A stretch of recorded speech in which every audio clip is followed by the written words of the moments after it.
Bonjour et bienvenue dans ce dernier numéro de l'année d'Envie de lecture. Autour de moi aujourd'hui deux invités. Pauline Amier, bonjour. Vous êtes la directrice de la librairie Le Pavé du Canal. Et Armelle Rigaud, bonjour. Vous êtes la responsable des manifestations culturelles et scientifiques de la bibliothèque universitaire de Saint-Quentin en Yvelines. Et vous êtes venu nous parler aujourd'hui d'un livre, d'un coup de cœur, d'un livre chargé d'émotions, c'est qui est le livre de l'année pour vous. Ah oui, le Lambeau. Voilà, le Lambeau de Philippe Lançon. Donc qu'on voit à l'image.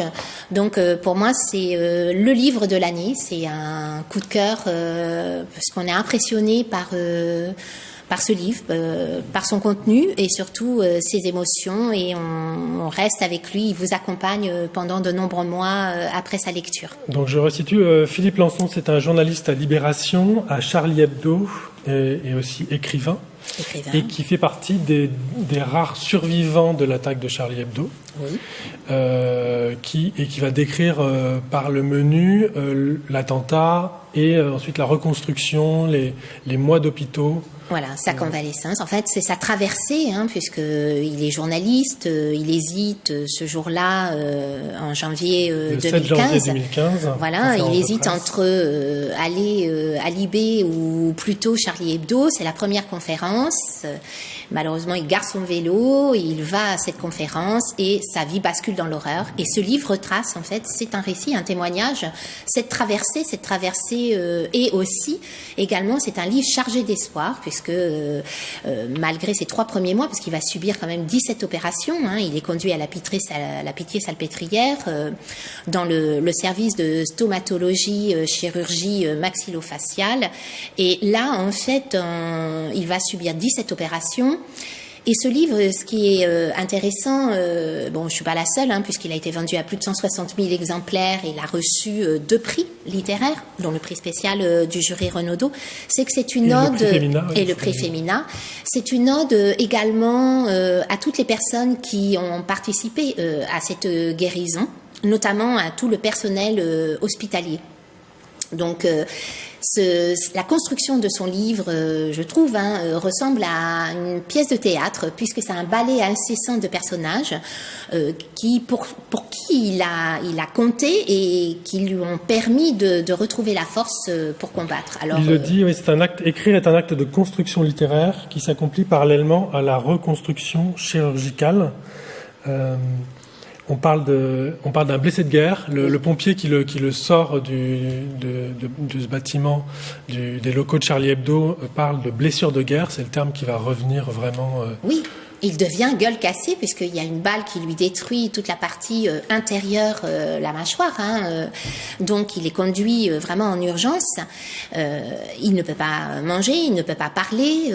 Il vit sous sonde dans les premiers temps. Il est meurtri dans sa chair, mais également dans son âme. Il n'a plus envie de vivre et ni de se battre. Et grâce à sa Chloé, comme il dit, cette chirurgienne, qui va participer à cette reconstruction, parce que le lambeau, c'est un terme médical, en fait, c'est une greffe du péroné qui va lui permettre de refaire une mâchoire. Plus une veine pour... On découvre en fait l'organisation de ce service qui est lourd. Donc il y a on pense à Bill le brancardier, on pense à sa kiné Corinne qui a subi la même chose que lui d'une certaine façon, parce qu'elle a été défigurée. On pense également, j'aime beaucoup la façon dont il la surnomme la marquise des Langes, qui va cette infirmière chevronnée qui lui refait son pansement au quotidien. Et puis, bien entendu, cette chirurgienne qui est exceptionnelle et qui reste dans ses fonctions primaires, c'est-à-dire pour elle, elle l'explique très fortement, la chirurgie, c'est de redonner une fonction à cette mâchoire et ensuite l'esthétique passera après. Et puis, bien entendu, ce qui fait aussi la force de cet ouvrage, c'est la relation très forte qu'il a avec son entourage, avec ses amis, mais également il est sauvé d'une certaine façon, il s'enveloppe de beauté, et d'art. Alors il a plusieurs passions, la littérature, parce qu'il accompagne ces 3 auteurs, Thomas Mann, Marcel Proust avec La Recherche du temps perdu, et puis Kafka, mais également la musique avec Jean-Sébastien Bach, avec également le jazz qu'il aime beaucoup. Et il continue ses chroniques pour Charlie Hebdo. C'est quelqu'un qui, on voit bien, c'est un journaliste érudit et qui a besoin de se nourrir de culture pour pouvoir retrouver l'envie de vivre, puisque sa convalescence va être à l'hôpital militaire des Invalides. Alors là, c'est intéressant également parce qu'on découvre l'histoire de ce monument. On oublie que c'est des victimes de guerre. Et là, également, il brosse toute une kyrielle de personnages forts en émotion, toujours, puisque ça touche de très près la vie. Sans que le livre ne soit ni un essai sur l'état de l'hôpital, ni... quand même, c'est un journaliste. Oui, bien sûr, il y a un passage très drôle d'ailleurs où il doit protéger ses blessures. Il utilise un sac poubelle à l'hôpital pour protéger. Et je crois que c'est sa compagne, qui est américaine, qui lui dit « Mais qu'est-ce que tu fais ?» Quel est vraiment l'état de l'hôpital de la 6e puissance du monde pour utiliser à ce point des sacs poubelles dans un hôpital pour protéger de l'eau les blessures lorsqu'il se shampouine ou qu'il se lave. Il n'est pas dans cette béatitude où tout le monde il est beau, tout le monde il est gentil, pas du tout. Et il montre aussi, c'est son métier de journaliste et de critique qui lui permet d'avoir assez de recul. Il dénonce aussi les moyens, les peu de moyens qu'on donne à l'hôpital. Et pourtant, cette relation très forte, et c'est ça qui est beau dans le livre, c'est cette relation fusionnelle entre les soignants et les soignés et toute l'empathie et le dévouement du personnel médical et qui travaille dans des conditions parfois même très difficiles. Non, c'est un livre que j'encourage, les personnes qui tournent autour et qui ont peur de s'embarquer dans cette aventure. C'est un livre aussi qui vous laisse plein d'énergie, plein de force et plein d'espoir parce que c'est quelqu'un qui aujourd'hui va mieux. Très bien. Et on est ravis. Pauline, vous l'avez lu Oui, tout à fait. Et contrairement aux autres livres des survivants de l'attaque de Charlie, comme celui de Luz ou de Catherine Meurice, c'est un livre beaucoup plus lumineux en fait.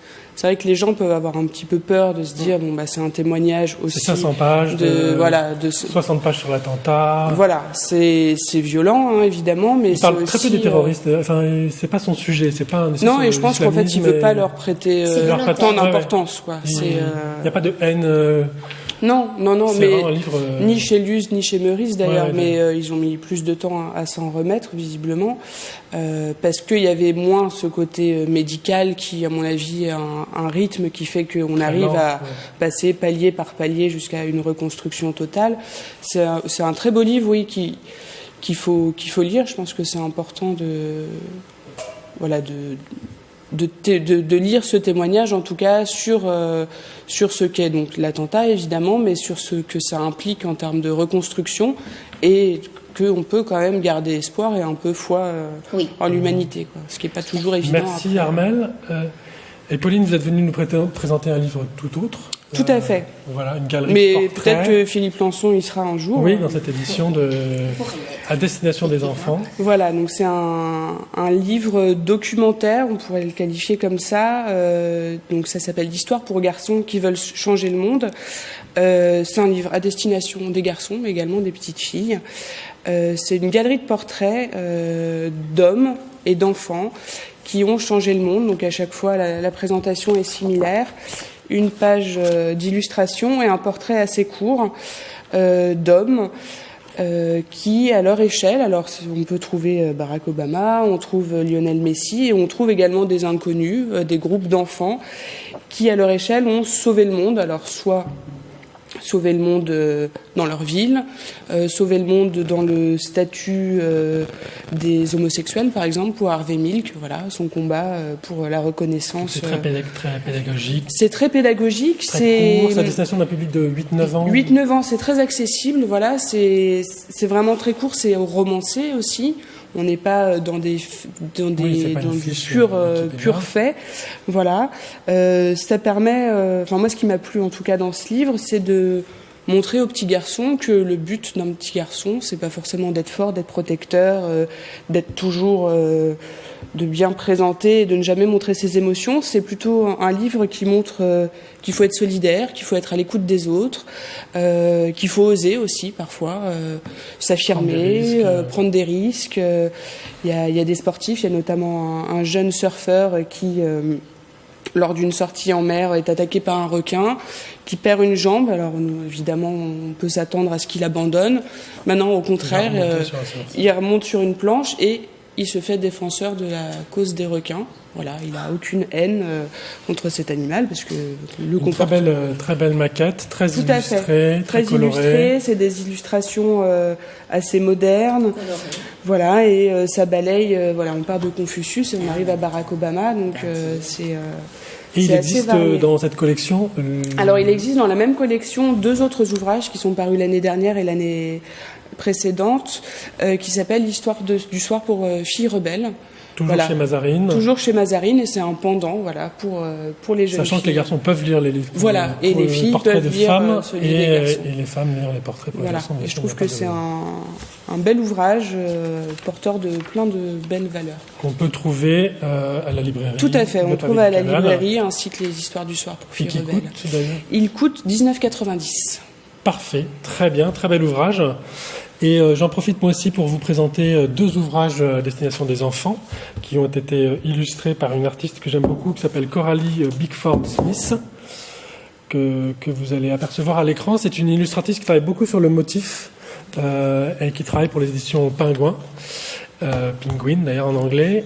Elle travaille beaucoup sur le motif, la répétition. C'est des livres très graphiques et les éditions Penguin lui ont proposé d'écrire elle-même 2 ouvrages. Donc elle a écrit 2 ouvrages à destination des enfants. Donc Le Renard et l'Étoile. Et un deuxième qui vient de sortir qui est Le Ver et l'Oiseau. Donc on retrouve dans ces ouvrages toutes ses qualités artistiques de graphiste. C'est des ouvrages très bien construits qui feront plaisir vraiment aux enfants voilà, donc c'est beaucoup de motifs qu'on retrouve de l'arabesque, qu'on retrouve beaucoup dans les éditions des grands classiques qu'elle a designé pour Penguin. Donc voilà, Coralie Bickford-Smith, une artiste à suivre. Et une graphiste à suivre surtout, voilà, pour les cadeaux de Noël. Est-ce que vous avez un agenda particulier ou des dédicaces Alors, au Pavé du Canal 2019, ça va être une grosse année pour le Pavé du Canal, parce que ce sera nos 30 ans. Donc il va y avoir beaucoup d'événements dont on vous parlera plus tard, voilà, des rencontres avec des auteurs, des éditeurs, des illustrateurs, des événements culturels au sein de la librairie avec des choristes, des danseurs, voilà. Parfait. Ça va être donc une on peut grosse se année. rendre sur votre site Tout à fait, sur et notre site, sur notre page Facebook, qu'on sur rappelle Instagram. voilà, l'agenda, oui. Votre agenda sur Facebook. Et j'en profite également pour promouvoir l'exposition que nous accueillons, l'exposition sur Inuit du Groenland. En janvier. Alors oui, qui est à la bibliothèque depuis à peu près le 10 décembre, dans le hall de la bibliothèque, et ce qui permet également... Qui s'étend jusqu'à la fin janvier. Parfait. Donc c'est une très belle exposition qui a été réalisée par le CEARC, par Jean-Michel Huctin, anthropologue, et qui nous parle aujourd'hui de cette communauté du Groenland à Umanak. Merci beaucoup Armelle pour cet agenda. Et puis je vous remercie beaucoup tout le monde pour d'avoir assisté, vous deux mesdames, à cette dernière de l'année d'Envie de lecture. Et je remercie aussi les téléspectateurs et je vous dis à très bientôt sur TV78. Merci, au revoir.